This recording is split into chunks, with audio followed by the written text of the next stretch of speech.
The other thing I can do, I talked about bowing the wrist on the way back or cupping it to hit it higher, bowing it to hit it lower and more of a runner. I've got the 58-degree wedge, play it back in my stance and bow the wrist, shut the face down and try to run it a little bit with a much lower trajectory. Much lower result.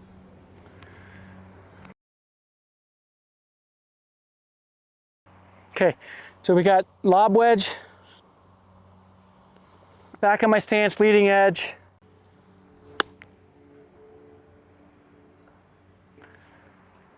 Okay.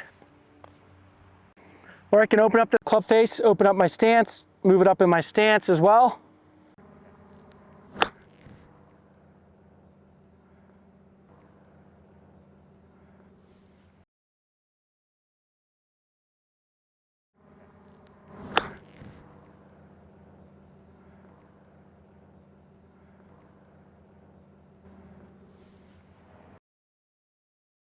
So here we are, we've got a shot here where this grain and the slope are all going right to left on the shot, and it's an uphill shot.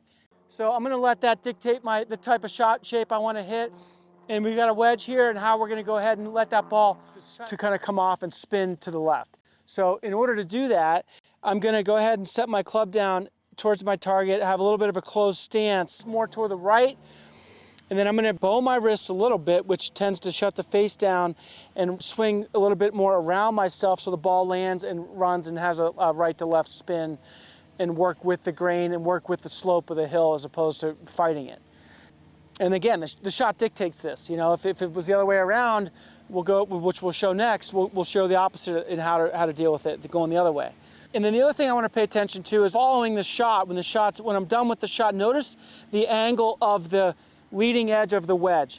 So on this shot, like I'm trying to turn it over, the club face is going to be a little bit more pointing towards the sky, a little bit more vertical after the shot, as opposed to if I was trying to cut the ball or leave it open, I would hold the face open and leave that club face open through impact, and it would be a little bit more perpendicular to my target line. So overlap grip, because it's a short game shot. I'm not going to do the interlock, a little more feel. So here we go. The club's pointed at my target line. My feet are aiming a little bit to the right. Maybe move it back in my stance just a hair. And then bow the wrist and let the ball try to run out.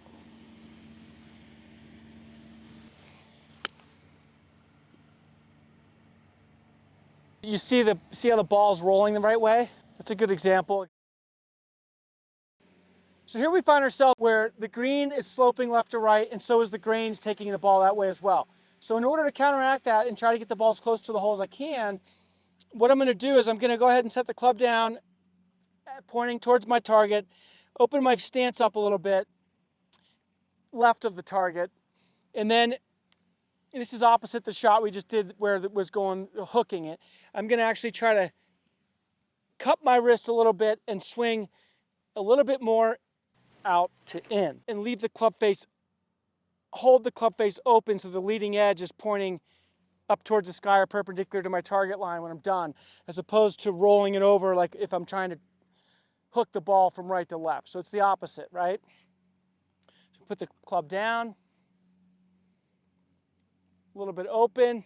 I'm trying to get the ball to spin to the right when it lands.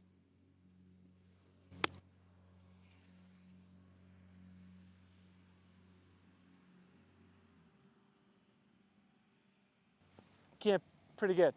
I mean, that was good, and then it just kept going.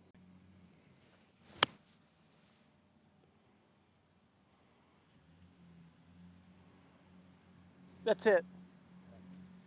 That's the shot. That's it for today. Thank you for tuning in. And as we launch this new channel, we really appreciate your likes and your subscribes and comments as well. Thank you very much.